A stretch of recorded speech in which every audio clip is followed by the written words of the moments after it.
Not all supercars can be bought with money alone. Brands like Ferrari and Porsche require more than just cash to get behind the wheel. Even if you have the funds, these companies demand loyalty, connections, and sometimes even a spotless reputation. Today, we're diving into why some of the world's most famous supercars are so exclusive. Stick around because you might be surprised at what it really takes to own one of these dream machines. 3. Ford GT.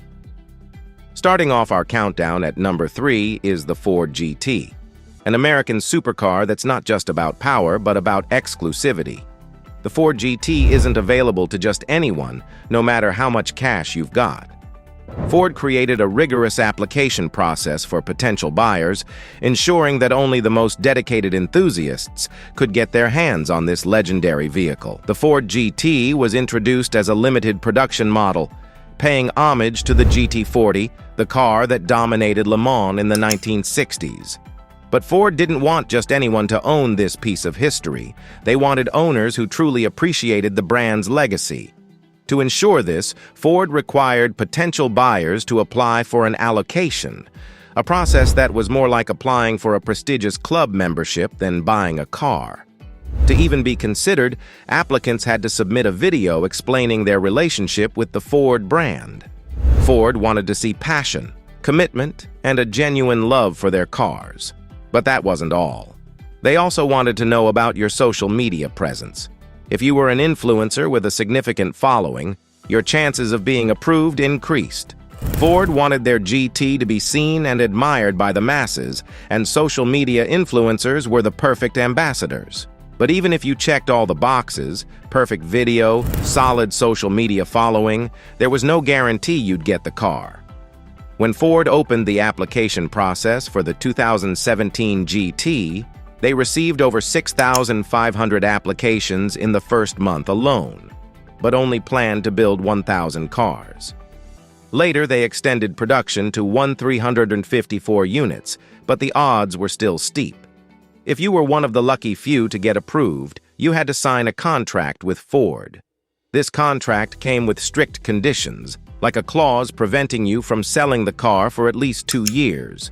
Ford wanted to keep speculators out of the picture, ensuring that the GT remained in the hands of true enthusiasts.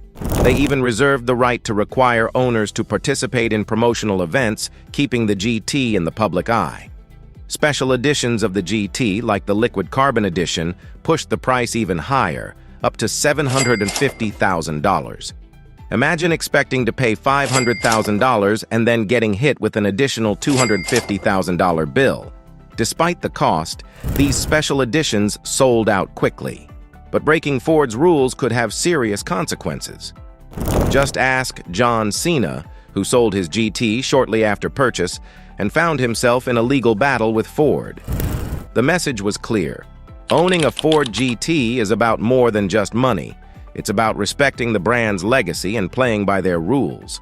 In the end, owning a Ford GT is a privilege reserved for the few who are willing to go the extra mile, proving their dedication to the brand. It's not just a car, it's a piece of history, and Ford wants to ensure it's treated as such. 2. Porsche GT3 RS. Coming in at number 2 on our countdown is the Porsche GT3 RS, a car that's the epitome of Porsche's engineering excellence. But just like the Ford GT, owning a GT3 RS isn't as simple as walking into a dealership with a blank check. Porsche has its own exclusive process, ensuring that only the most deserving enthusiasts can get behind the wheel of this high-performance machine.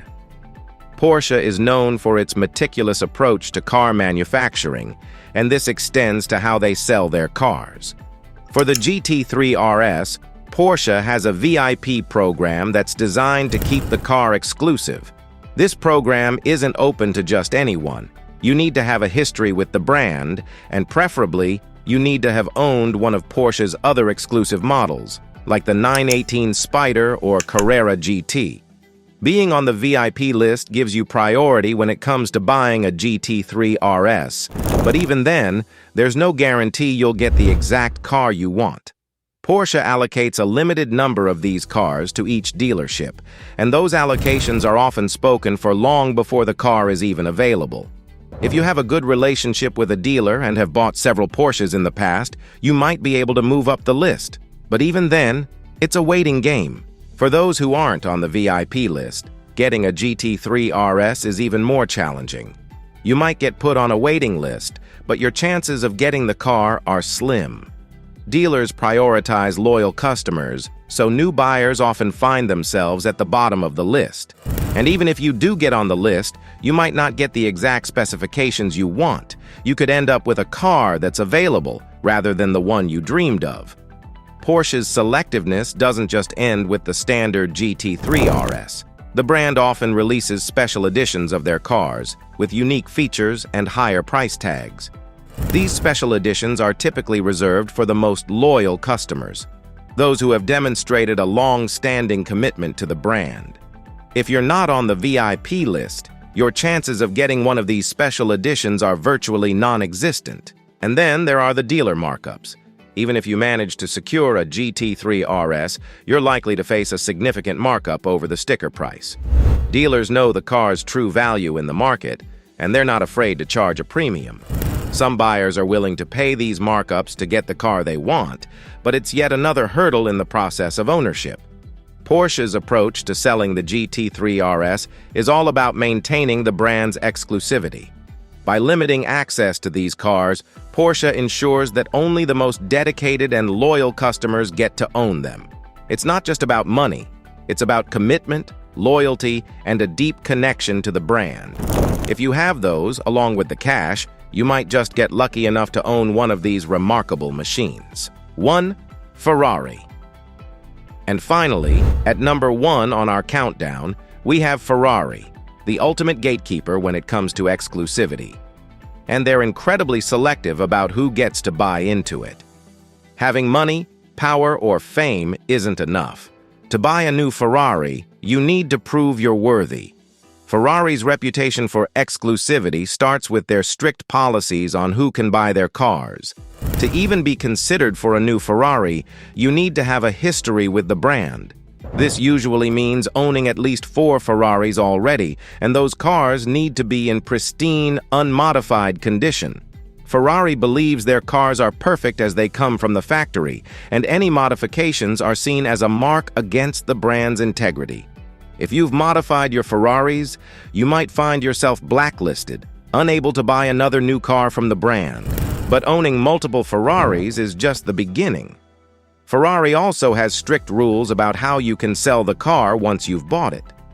When you purchase a new Ferrari, you're required to sign a contract that stipulates you cannot sell the car within the first year of ownership.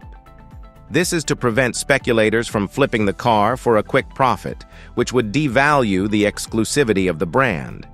When you do decide to sell, the dealer gets the first right of refusal, meaning they have the option to buy the car back before it goes on the open market. Ferrari's control over their cars doesn't stop at the sale. The brand also requires that all maintenance and servicing be done at authorized Ferrari service centers. Failing to comply with this can void your warranty and get you banned from buying future Ferraris. Ferrari wants to ensure that their cars are maintained to the highest standards, and they're willing to enforce this through strict measures. But what happens if you break Ferrari's rules?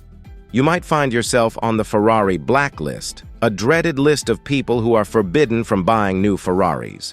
Celebrities like 50 Cent and journalist Chris Harris have found themselves on this list for various reasons, from criticizing the brand to selling their cars too soon. Once you're on the blacklist, there's no getting off. It's a lifetime ban. One of the most infamous cases of Ferrari enforcing their exclusivity involved deadmau5, the Canadian DJ. He modified his Ferrari 458 Italia, wrapping it in a Nyan cat-themed design and calling it the Ferrari. Ferrari wasn't amused and sent him a cease and desist letter, demanding he remove the customizations.